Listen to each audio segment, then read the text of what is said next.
जय गुरु जी। दोस्तों, ये है आपका अपना प्रिय आरजे आदि का शब्द मुझे मनुष्य आपके लिए लेकर आया है आपका मन पसंद program positive Karma. Episode number है 461। मनुष्य के पास सबसे बड़ी पूंजी अच्छे विचार होते हैं, क्योंकि धन और बल किसी को भी गलत राह पर ले जा सकते हैं, किंतु अच्छे विचार सदैव अच्छे कार्यों के लिए ही प्रेरित करते हैं। ये है आपका अपना आरजे आदि कश्यप मुंबईचा मानुस। दोस्तों, आज आरजे आदि विशेष कुछ अलग हो जाए, उसमें मैं एक कहानी सुनाना चाहता हूँ। और कहानी का शीर्षक है 50 प्लस की पीढ़ी को बहुत समझदार होने की ज़रूरत है। यानी कि जो भी लोग 50 प्लस के होते हैं उनको समझदार होना बहुत ज़रूरी होता है। कहानी की शुरुआत कुछ इस प्रकार है।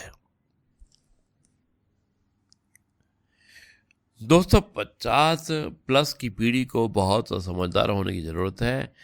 इस तरह के केस हर दूसरे घर की कहानी हो गई है। मेरे एक दोस्त के माता पिता बहुत ही शांत स्वभाव के थे। मेरा मित्र उनकी इकलौती संतान था और उसकी शादी हो चुकी थी। उसके 2 बच्चे थे और अचानक उसकी माँ का देहांत हो गया। एक दिन मेरा मित्र अपने पिताजी को कहता है कि पापा, आप गैराज में शिफ्ट हो जाओ, क्योंकि आपकी वजह से आपकी बहू परेशानी होती है।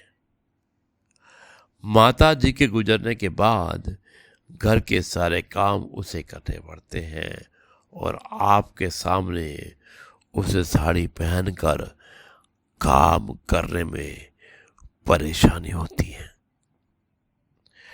अंकल बिना कोई बात किए गैराज में शिफ्ट हो जाते हैं और करीब 15 दिन बाद बेटे को बुलाकर उसके पूरे परिवार के लिए 10 दिन का विदेश ट्रिप पास देते हैं और कहते हैं कि बेटा, सभी को घुमा लाओ और सभी का मन हल्का ही हो जाएगा।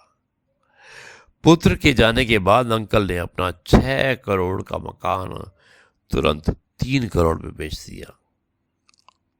अपने लिए एक अपार्टमेंट में अच्छा फ्लैट ले लिया और बेटे को सारा सामान एक दूसरा फ्लैट किराए पर लेकर उसमें शिफ्ट कर दिया। जब बेटा घूमकर वापस आया तो घर पर एक दरबान बैठा था।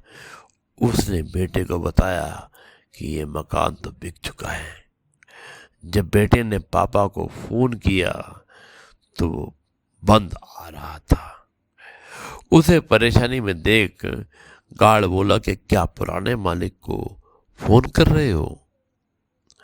उसने हाँ कहने पर बोला, भाई, उन्होंने अपना नंबर बदल लिया है। यानी कि आपके पापा ने अपना नंबर बदल लिया है और आपने आने पर, यानी कि आपके आने पर आपसे बात कराने की बोल कर गए थे।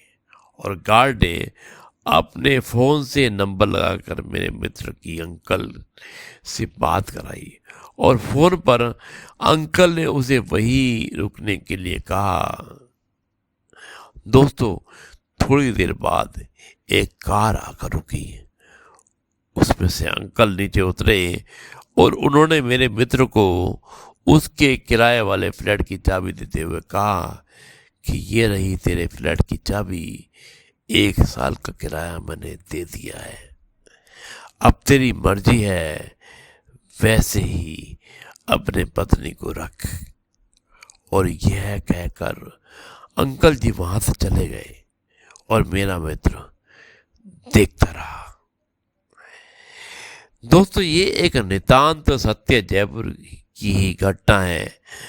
मतलब कि अब बुजुर्गों को ऐसे नालायक पुत्रों की या नालायक बच्चों के से साफ कह देना चाहिए कि हम तुम्हारे साथ नहीं रह रहे हैं। तुम्हें हमारे साथ रहना है तो रहो, अन्यथा अपना ठिकाना ढूंढ लो। दोस्तों, ये थी एक सच्ची कहानी जिसमें एक पिता और पुत्र का संवाद है, और मुझे उम्मीद है कि ये आपको पसंद आया होगा। ये है आपका परियार आदि कश्यप, मुंबई चा मानुस, आपके लिए लेकर आया आपका मनपसंद प्रोग्राम पॉजिटिव कर्मा। अब मैं इस कार्यक्रम को यहीं पर समाप्त करता हूँ और कल आपसे एक बार फिर मुलाकात करता हूँ एक नई कहानी, नए किस्से और नई बातों के साथ। तब तक के लिए कहता हूँ नमस्कार, जय हिंद, वंदे मातरम, भारत माता की जय, जय जवान जय किसान, जय गुरु जी, शुक्राना गुरु जी।